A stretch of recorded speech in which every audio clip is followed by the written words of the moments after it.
What's up, y'all? It's Anisha, and my mandate is to equip, encourage, empower, inspire, and ignite women to influence and impact their world, all for the glory of God. I am a wife, a mom, a ministry leader, a corporate IT leader by day, and a business owner and founder by night. I love all things Jesus, business, and letting my creative juices and imagination run wild. If you have found yourself here, I want you to go ahead, pull up a seat, because this is the PowHerhouse Podcast.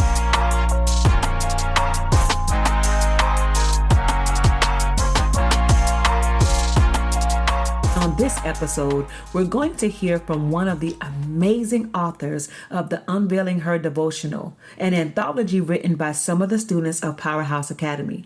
Each of their stories are packed with insights on how God unveiled their calling in this journey that we call life. The hope is that you will find the missing piece of your life's story through one of theirs. So buckle up and let's get into today's episode. Welcome, friend. How are you? What's going on? Hello, friend. Hello. I am so good. I'm so good. How are you? I am well. After 10 years of trying to get this interview done, my and God. It's been it's almost been a literal 10 years. Like, for real, you would think that I have the busiest schedule on the planet. The president don't got nothing on me. Like, I'm out here in these streets instead of sitting at home all day, every day, pretty much in my bed. I'm telling you, it has been the toughest just to get some of your time. So I'm so thankful that today I have your time. Obviously, I know you. We go like super way back. I'm talking about early 2000s back, I think. I could be lying, but I feel like maybe that's a true statement. But anyway, God's faithful. God is faithful. It's been a while. I will say that. It's been a while. It's The definitely people can't even know all the stuff we done been through together. So Listen, I don't even think there's not even enough time in all of 2024. Like, it's been really, a journey. I think the thing I love most about our friendship, and I think is that best way, is like that friendship that you can't even say, I don't know how we got started or how we grew. It just kind of happened. It was like, oh, that's my sis. Like, It really did.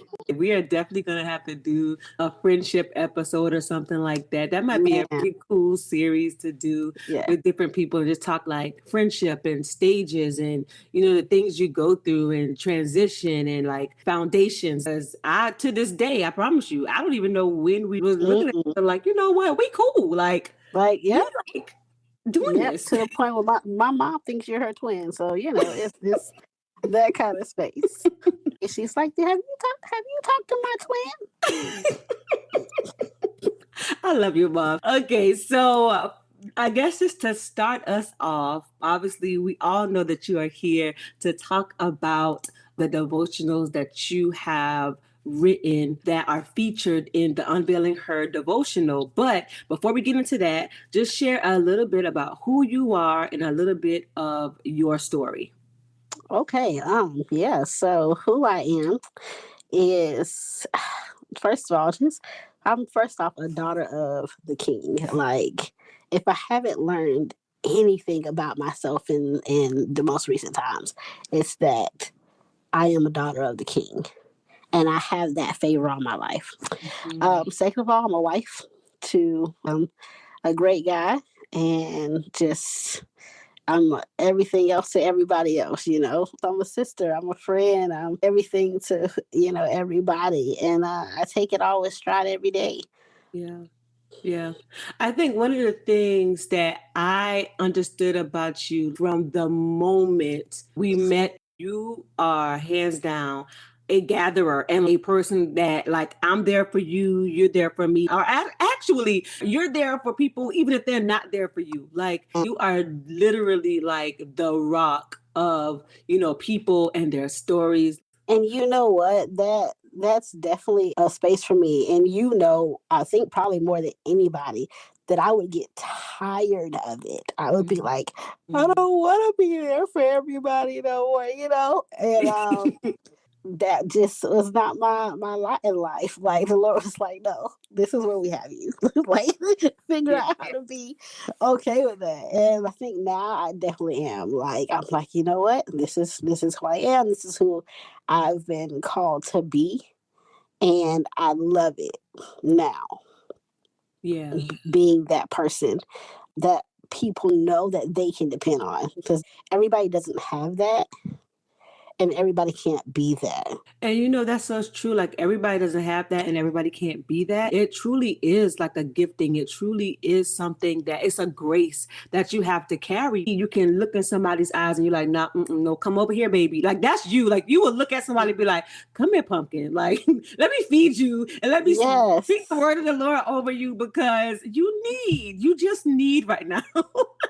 and to make it even I don't want to use the word worse, but to make it even worse, I married that in a guy. Like I married that man. Yes. So even when I'm like, no, come on, let's just go. And he's like, no, we got to turn back around. We got to go and do this. We got to do that. And I'm like, okay. So together, like that's just who we are.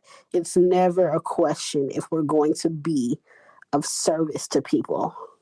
Yeah, I think that's just beautiful. That's something that I believe that even in Christendom and kingdom that we can all learn lessons from is just really living such a selfless life where it matters what other people are going through. It matters that other people are struggling. And if you can just carve out some time or carve out some money or carve out something to help somebody else. Like, I mean, that's what Jesus calls us to do. Yet I feel like it's just still such a lacking trait in the church, but we'll get there. We'll get there by God's grace. Yeah. And I even would say more so the American church. I think we're so caught up in what's mine, and how did I get this, and keeping people from stealing and whatever we think it is that they're about to steal from us. And we're caught up in the one thing that we should not have because of Jesus, and that's fear. Yeah. Yeah. The fear is gone. The service can start. The giving can start. Like once you're not afraid to overgive or that somebody will take from you, you can do things freely. Hello guys, guess what? These PowHerhouse Academy doors are officially opened after months of gathering more resources, more tools, more insights. We are finally ready to open the doors to our newest cohort of Academy students. We have been waiting for you. I am so excited to pour out all that God has for you inside of this Academy. Not only will you get the influx of the courses and the classes that we already have in the membership, but we have added some new courses. We've added some new bonus materials. Like if you want to create a course, community, or digital product, PowHerhouse Academy is absolutely, unequivocally the place that you need to be. So head to anishafaber.com/academy and you will find all other details there. I cannot wait to see you in class. It was such a heavy statement. I really had to pause and soak that in and just really give you the space to continue because, man, the one thing we shouldn't have is fear. And yet that's the one thing that keeps us back from so much in this world, in our walk with God, in our walk in our relationships. It's like we're trying to hold on to something that God really wants us to give. And it's all because we're afraid. So that's why I paused. I was like, I gotta get this. I heard you pause because I was like, wait, is she still there? And I was like, I'm gonna just keep talking and see what happens. So yeah, that one was heavy. I had to process that. Like, That's such a true statement. But Mhm. listen, see how we are already knee deep in something and it's not even nothing about what we're here to talk about, but God is I faithful. know. Okay. God is faithful. So to kick it off, what inspired you to write the devotional or both devotionals, Get Fed, Then Feed? I love that one. And that's the one I have questions about based on what I see that I know other people struggle with too. But what inspired you to write them? So just starting off with honestly what we just talked about, right? That space of who am I? Like who did the Lord create me to be and how do I serve? And I really wanted to touch base on that. Like, what is one of my gifts and how do I use it? And how am I making sure, or when I'm doing that thing, how am I making sure that I'm always giving that to God? Yeah. Because I think we can get lost in that space of having a talent or having a gift from God, and you can step into that same territory where Satan found himself. Mm-hmm. Now it's mine, and I can do with it what I want. Yep. Which I've been in that space, like I want to do this instead, especially living in the world Yeah. where it's like I would rather be, the 5-star chef on Food Network than Lord, you having me feed these people in my house. In this setting, I'm footing the bill for the food. Not Food Network, not me charging somebody $1,000 for a meal, but I'm footing the bill for that food, and and I'm preparing and this, that, and third, and a lot of times it'll get to a space where I have been in places where I'm like, Lord, you have to fill the cupboards if you want the people to eat. Yeah. And every single time he has. Yeah, that's the beauty of God. It's like when we give over control and we truly allow him to do what he was already going to do anyway, he shows up in the way that he always knew he had to show up. Like we take on the burden of so much. We bear all of these burdens in the sake of, well, God called me to do this thing, so that therefore means that I have to fill these cupboards. Well, if God called you to it, I'm pretty sure he can also supply the need that you have to do what he's called you to do. It's not too hard for God to do that. Even in that same vein, because one of my favorite excerpts from the Get Fed Then Feed devotional would be this: I now saw this as my opportunity to partner with God for his will to be done. I wanted the Lord to use something as simple as a plate of spaghetti to do an unforgettable work for one of his children. And you were sharing that in the light of like really truly understanding your gift of cooking and it not just being a thing that you do, but it's actually something that the Lord has graced you with to advance his kingdom in a different and unique way. So how was it, even in that moment when you fully realized that, man, like God is using something as simple as my cooking to advance his kingdom? Like everybody doesn't have this gift. Everybody doesn't have the gift to feed people with physical food and spiritual food. So when God revealed that to you,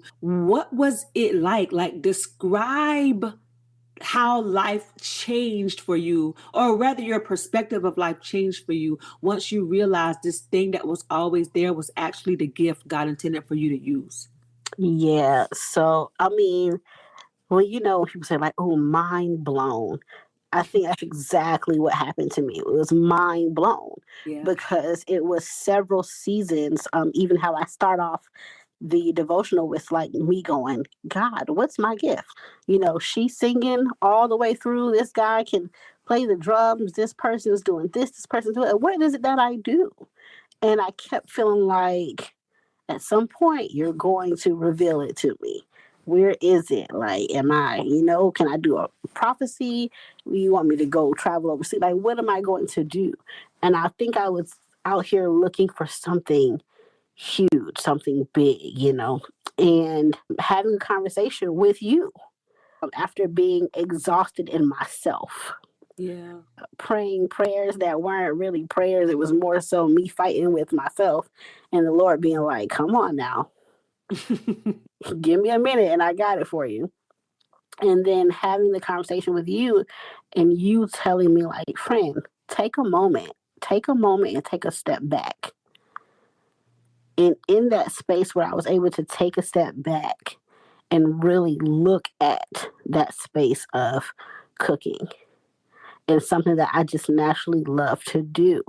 And the fact that because of that, I haven't only been able to feed people, just like what we're saying, food in the physical, but I have had so many God ordained conversations and God moments with people that not only changed my life, but I'm sure it changed theirs as well. Yep. And I was like, wow, it didn't have to be that hard. Like, it didn't have to be that hard. And when I stopped looking to be on, and being very honest, come on, Jesus, when I stopped looking to be on the platform for somebody to see my gift. Yeah. Right? Yeah.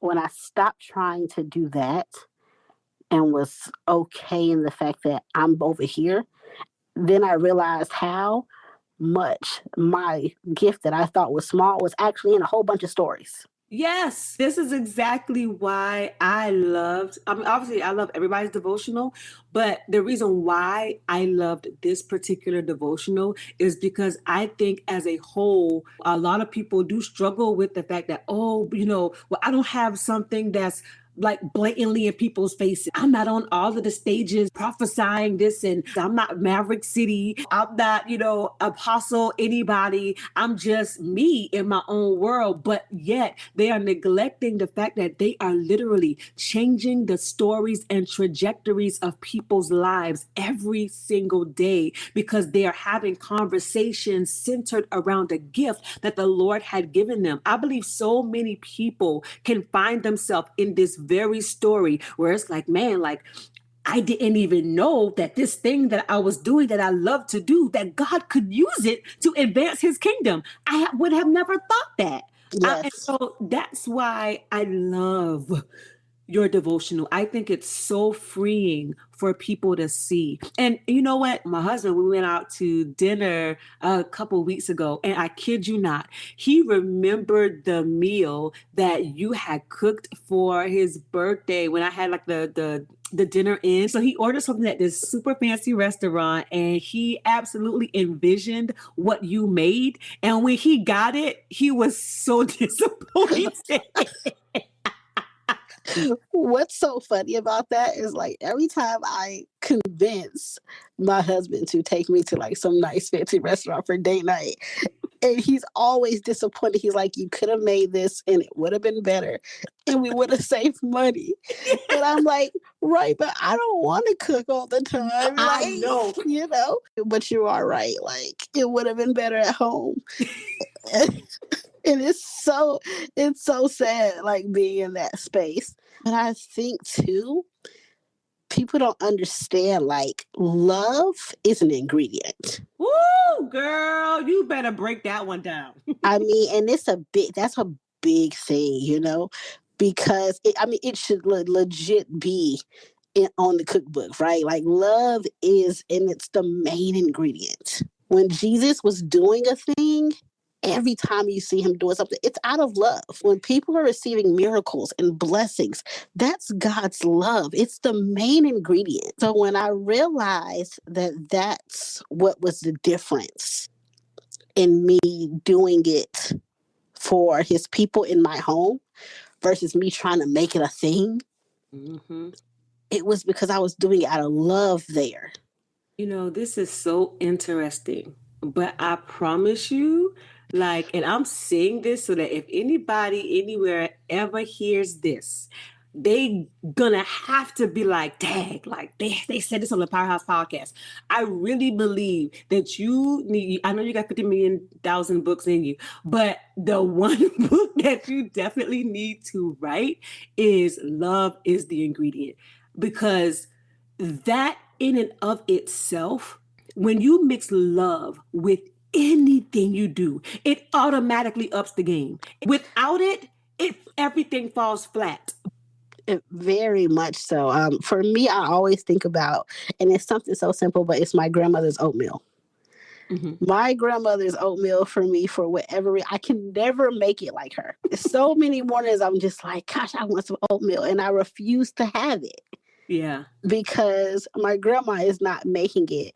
And it's just those memories. But my grandmother used to always tell me as a child, because we lived in Georgia, we're from Jersey. And I mean, I literally saw people who were just, for some reason, in Georgia from Jersey, and would find out where she was and showed up at our doorstep.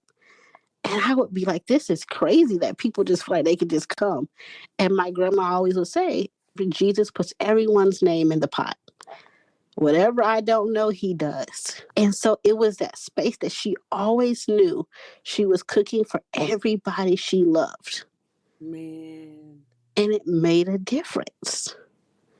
I mean, it's just so much bombs going off over here. I'm like, oh my gosh, what is happening right now? And you know what the beautiful part about all of this? We ain't talking about giving nobody the word of the Lord over here. We are talking about food, for crying out loud. We are talking about feeding people. We are talking about real people's lives. And you talking about Jesus puts everybody's name in the pot. Jesus know what I don't know. Like, what is happening?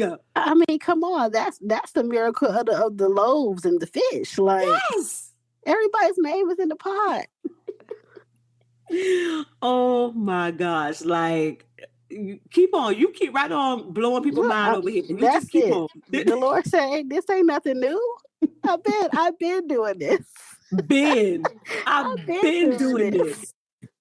Because I mean, that's the realness of it. Because I promise you, there has been times when I made what I knew was enough for my husband and myself. Mm-hmm.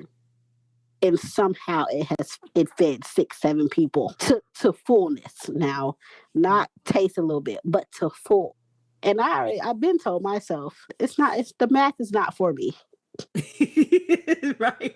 The math is not for me to worry about. That's that.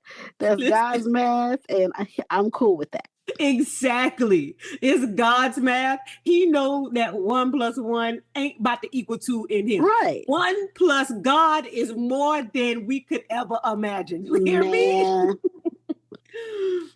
1 plus God is whatever you need. One thing I want to ask for sure is, what do you think is your favorite devotional? I mean, your favorite excerpt, sorry. Okay, so just to throw this out here, just while we were touching base on that 1 plus God situation, that is the exact miracle of how prayer works. Come on. So when we get to that space where we're like, well, if God already knows, then why do I have to pray? Because he's waiting on that one.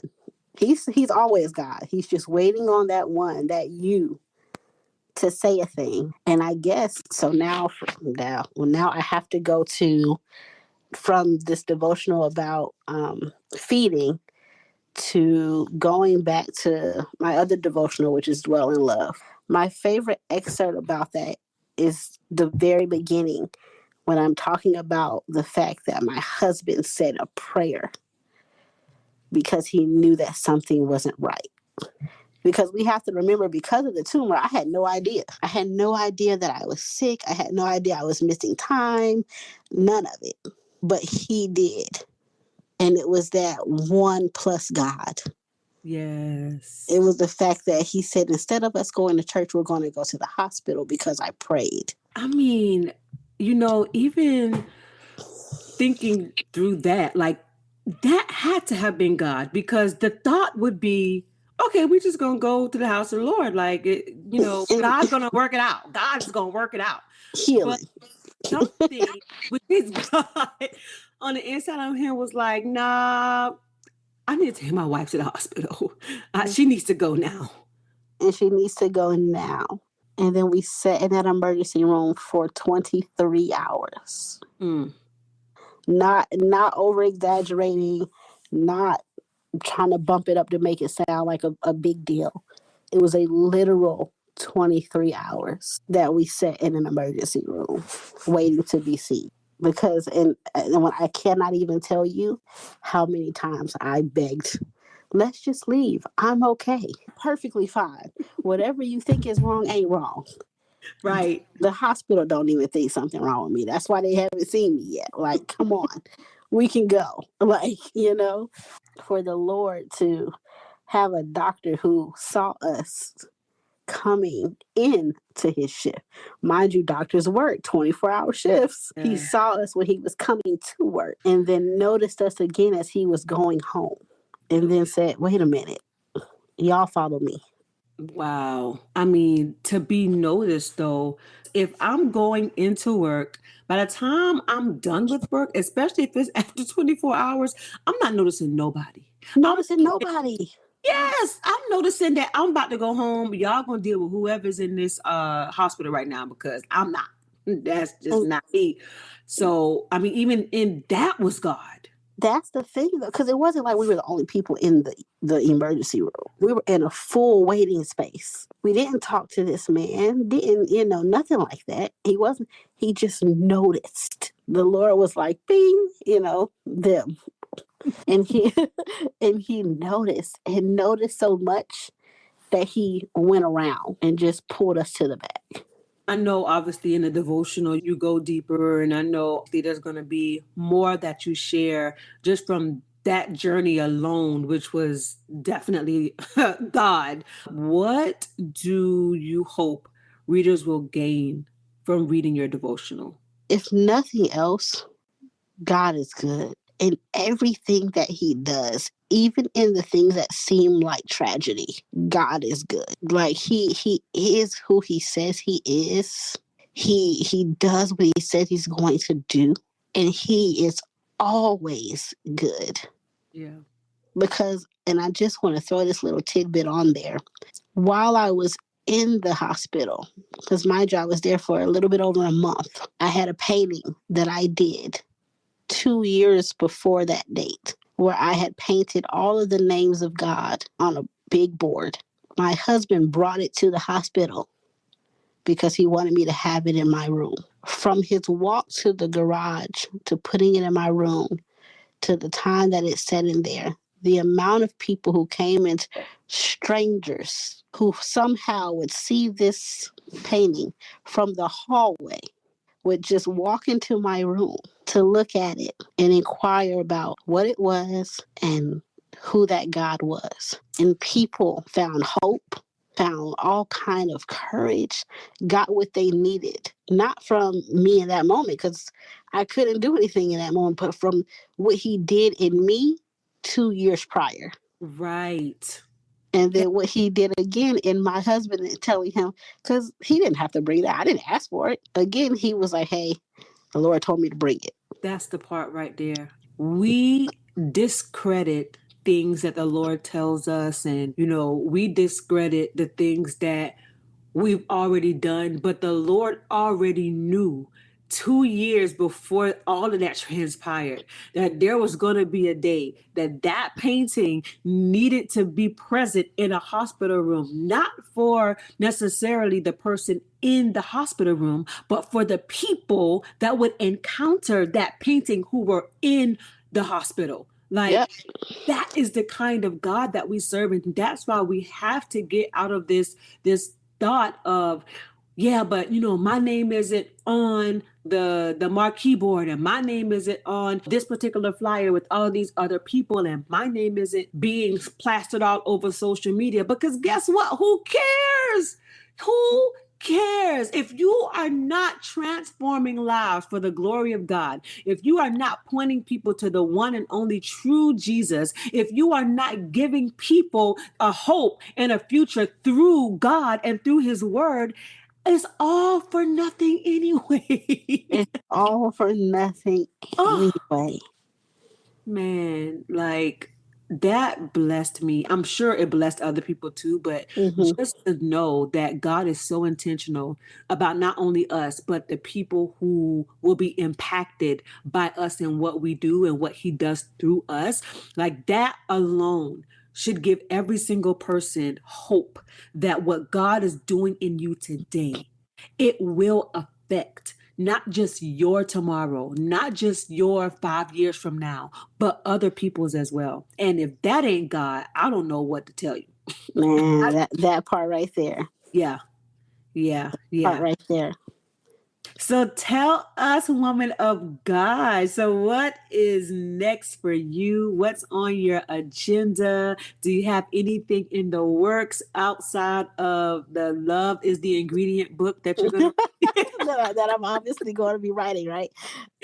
So outside of that, I am actually currently working on more paintings. I want to be able to get more of those paintings out because of the impact I saw that it had. I am working on painting more of those, making them very spirit-led and anointing them so that I can get them out into the world. I want to be like Paul and have a piece of cloth, like, Yes. Yes. And let it go forth and do what it's supposed to do.